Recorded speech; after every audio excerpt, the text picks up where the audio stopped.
بسم اللہ الرحمن الرحیم۔ شروع اللہ کے نام سے جو بڑا مہربان نہایت رحم والا ہے۔ اس شخص سے محبت نہ کرو جو اللہ سے محبت نہیں کرتا، کیونکہ جو بندہ اللہ کو چھوڑ سکتا ہے وہ تمہیں بھی چھوڑ سکتا ہے۔ دل زبان کی کھیتی ہے، اس میں اچھی تخم ریزی کرو، اگر سارے دانے نہ اگ سکے تو پک کر ضرور اگ جائیں گے۔ یہ تمہارا جو نفس ہے، تم اگر اسے خیر میں مصروف نہیں کر لیتے تو یہ تمہیں شر میں مصروف کر لے گا۔ غصہ ایک خنجر ہے جو انسان اپنے ہی پیٹ میں گھونپ دیتا ہے، دوسروں کی خطاؤں پہ اپنے آپ کو سزا دینے کا نام غصہ ہے۔ جو تمہیں دوست رکھتا ہے وہ تمہیں برائی سے روکے گا، اور جو تمہیں دشمن رکھے گا وہ تمہیں برائی پر ابھارے گا۔ کچھ چیزیں بہت دیر بعد بھی پلٹ کر واپس آ جاتی ہیں، خصوصاً کسی کو دیا ہوا دھوکہ اور بولا ہوا جھوٹ۔ دنیا میں شاید ہی کوئی ایسا آدمی ہو جو بلند منصب پر فائز ہو کر مست خواہشات کے پیچھے چل کر درماندہ اور بدکاروں سے مل کر نادم نہ ہوا ہو۔ جو غصے کی بات پر غصہ نہ کرے، جو غصے کی بات پر غصہ نہ کرے وہ گدھا ہے، اور جو منانے پر بھی نہ مانے وہ شیطان ہے۔ جو تمہارے ایسے اوصاف بیان کرے جو تم میں نہ ہو، وہ تمہارے ایسے عیوب بھی بیان کرے گا جو تم میں نہیں۔ زندگی استاد سے زیادہ سخت ہوتی ہے۔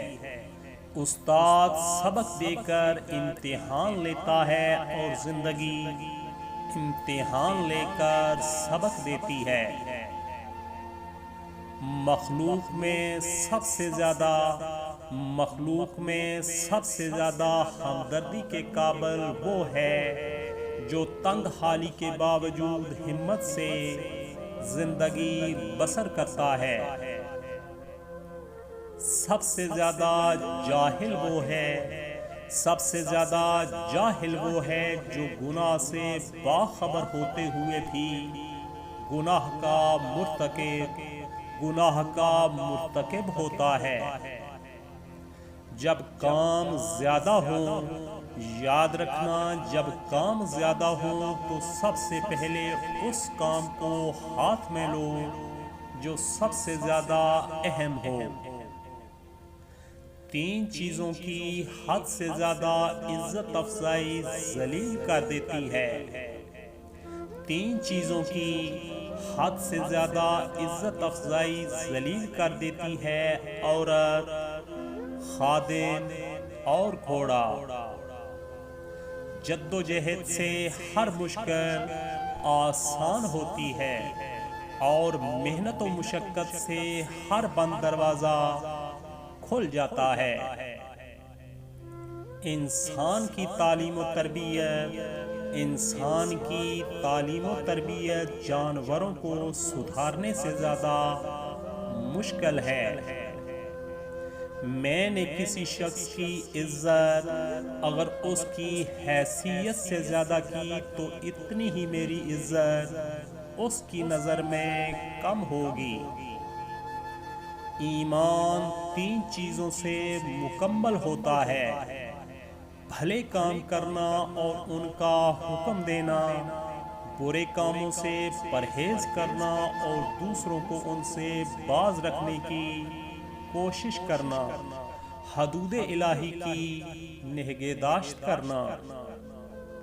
سخاوت دنیا اور آخرت کے عیبوں کو ڈھانپ لیتی ہے۔ پیارے دوستو، جس پر دنیا کی محبت غالب ہوتی ہے وہ اہل دنیا کا غلام ہوتا ہے۔ عالم کے لیے سب سے بڑا عیب یہ ہے کہ وہ اس چیز میں دلچسپی لے جس سے خدا نے منع کیا ہے، اور اس چیز سے بیزاری دکھائے جس کا خدا نے حکم دیا ہے۔ چونکہ عالم کو اس بات کا یقین ہوتا ہے کہ وہ عالم ہے، اس لیے وہ کسی کی بات نہیں مانتا۔ دوستو، علم کا مزہ اسے آتا ہے جس نے تنگ دستی کے باوجود علم حاصل کیا ہو۔ جس طرح بصارت کی ایک حد ہوتی ہے، اسی طرح عقل کی بھی ایک حد ہوتی ہے جہاں وہ ٹھہر جاتی ہے۔ رضامندی کی آنکھ ہو تو اسے کوئی عیب نظر نہیں آتا، اور جب ناراض ہو جائے تو اسے صرف اور صرف اس کی برائیاں ہی نظر آتی ہیں۔